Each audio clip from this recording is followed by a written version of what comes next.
മുണ്ടൂരിൽ കാട്ടാന ആക്രമണത്തിൽ കൊല്ലപ്പെട്ട അലന് വിട ചൊല്ലി നാട്. മൃതദേഹം സംസ്കരിച്ചു. ഗുരുതരമായി പരിക്കേറ്റ അമ്മ അലനെ അവസാനമായി കണ്ടത് സ്ട്രക്ചറിൽ കിടന്ന്.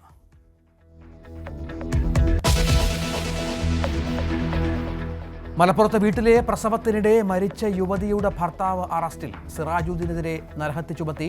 വീടുകൾക്കുള്ളിൽ പ്രസവം നടത്തുന്നവരുടെ എണ്ണം കേരളത്തിലേറുന്നതായി കണക്ക്.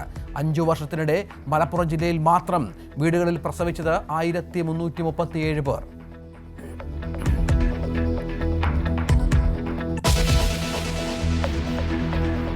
CPI സമ്മേളനത്തിൽ മത്സരം വിലക്കിയതിൽ വിശദീകരണവുമായി നേതാക്കൾ. പാർട്ടിയുടെ നന്മയ്ക്കു വേണ്ടിയെന്ന് ബിനോയ് വിശ്വം.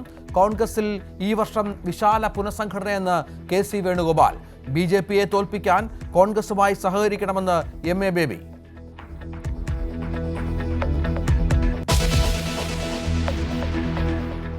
കരുവന്നൂർ ബാങ്ക് തട്ടിപ്പ് കേസിൽ K രാധാകൃഷ്ണനെ ED ചോദ്യം ചെയ്യുന്നു. ചോദ്യം ചെയ്യൽ കൊച്ചിയിലെ ED ഓഫീസിൽ.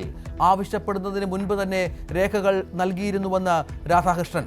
ഗോകുലം ഗോപാലിന് 22-ന് വീണ്ടും ഹാജരാകാൻ നോട്ടീസ് നൽകി ED.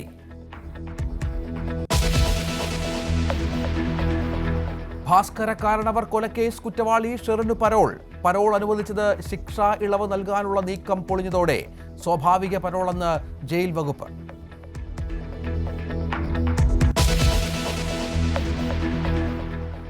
ബലാത്സംഗത്തിനിരയായി കൊല്ലപ്പെട്ട കൃഷ്ണപ്രിയയുടെ അച്ഛൻ ശങ്കരനാരായണൻ മരിച്ചു.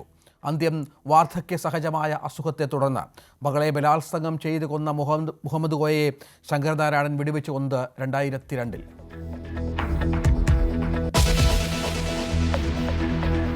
തീരുവ തർക്കത്തിൽ ഏറ്റുമുട്ടൽ ശക്തമാക്കിയ അമേരിക്കയും ചൈനയും. Trump ബുദ്ധിമോശം കാട്ടുന്നുവെന്ന് China. പകരച്ചുങ്കം പിൻവലിച്ചില്ലെങ്കിൽ നാളെ മുതൽ ചൈനയ്ക്ക് 104% നികുതി. CNN News 18 rising Bharat summit ഡൽഹിയിൽ തുടരുന്നു. പ്രധാനമന്ത്രി നരേന്ദ്രമോദിയുടെ മുഖ്യപ്രഭാഷണം അല്പസമയത്തിനകം. വികസന സ്വപ്നങ്ങൾ പങ്കുവച്ച് നേതാക്കൾ.